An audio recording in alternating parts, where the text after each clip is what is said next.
میں ایک مرتبہ میاں والی گیا، وہاں میرا بیان تھا اور ختم بخاری تھا، بنات کا مدرسہ تھا، تو آخری حدیث پر گفتگو تھی۔ میں جب وہاں پہنچا تو مجھے میزبان کہنے لگے، مولانا صاحب یہاں 70% وہ لوگ ہیں، لہٰذا ان کا خیال فرمائیں۔ میں نے کہا اس کا مطلب یہ ہے کہ میں وہ مسئلہ بیان کروں جو 70% کا ہے تاکہ ان کو مسئلہ سمجھ آئے۔ کہتے ہیں نہیں۔ میں نے کہا نہیں کیا ہوتا ہے؟ اب بات سمجھ آ رہی ہے آپ کو؟ میں نے خیر ان کا خیال کیا اور صحیح بخاری کی آخری حدیث پر تقریباً 40 اور 45 منٹ کا بیان کیا۔ بیان کے بعد میں نے محسوس کیا کہ ان کے چہرے خوش ہیں، بھئی آج مولانا صاحب نے ہمارے بارے میں کچھ نہیں کہا۔ میں نے ان سے کہا بھی آپ کو مسئلہ سمجھ آ گیا ہے؟ کہتے آ گیا ہے۔ میں نے کہا اللہ آپ کو مدینہ منورہ جانے کی توفیق عطا فرمائے۔ مجھے کہتے آمین۔ میں نے کہا اللہ آپ کی برکت سے مجھے بھی توفیق عطا فرمائے۔ مجھے کہتے آمین۔ میں نے کہا کچھ شرم اور حیا کرو۔ وہ بہت حیران ہوئے، ہم اس کو دعائیں دیتے ہیں اور یہ ہمیں کہتے ہیں شرم اور حیا کرو۔ میں نے کہا ابھی میں آپ سے کہتا اللہ ہم سب کو مدینہ حضور کی برکت سے لے جائے، تو آپ نے کہنا تھا اب آمین نہیں کہتے، حضور کا وسیلہ دینا شرک ہے۔ تمہاری برکت سے دعا مانگی تو آمین، حضور کی برکت سے دعا مانگی تو شرک ہو گیا۔ میں نے کہا کچھ حیا کرو۔ اگر وسیلہ اور تبرک کو جائز ہے تو اللہ کے نبی صلی اللہ علیہ وسلم کا بھی جائز ہے، اور اگر حضور کا جائز نہیں ہے تو تمہارا جائز کیسے ہے؟ میں نے کہا چلو 70% کا خیال کریں لیکن 10% تو کام کرنا چاہیے نا پھر بھی۔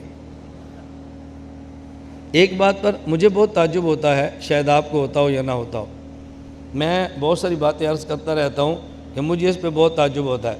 اگر کوئی میرے تعجبات جمع کر سکے اور جمع کرے، اور بہت فائدہ ہوگا امت کو ہمارے تعجبات پڑھنے سے۔ مجھے تعجب کس بات پر ہے؟ آپ اپنی مسجد میں کسی عالم کو بلاتے ہیں رمضان مبارک سے قبل، اور آپ کہتے ہیں حضرت ہمارے محلے کے بہت سارے لوگ ایسے ہیں جو روزہ نہیں رکھتے، آپ روزے پر بیان فرمائیں تاکہ روزہ رکھیں۔ آپ کسی شخص کو بلاتے ہیں اپنی مسجد میں اور بیان کرواتے ہیں نماز پر، آپ کہتے ہیں ہمارے محلے کے بہت سارے لوگ نماز نہیں پڑھتے، تو آپ بیان فرمائیں تاکہ لوگ نماز پڑھیں۔ آپ کسی شخص کو بیان کے لیے بلاتے ہیں اور آپ کہتے ہیں جی ہمارے ہاں جو لوگ نکاح کرتے ہیں اس میں رسوم و رواج بہت ہے، سنت کا خیال نہیں کرتے، تو آپ مسنون نکاح پر بیان کریں تاکہ لوگ سنت کے مطابق نکاح کریں۔ اچھا آپ اپنے محلے میں ایک عالم بناتے ہیں یا مولانا صاحب یا کچھ لوگ ایسے ہیں جو حضرت امیر معاویہ رضی اللہ عنہ یا فلاں صحابی پر کچھ اعتراض کرتے ہیں، آپ عظمت صحابہ پر بیان کریں تاکہ صحابہ کے بارے میں اشکالات ختم ہو جائیں۔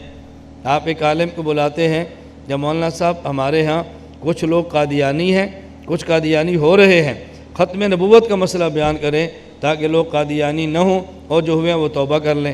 ایسے کرتے ہیں یا نہیں؟ بتاؤ، ایسے ہوتا ہے نا؟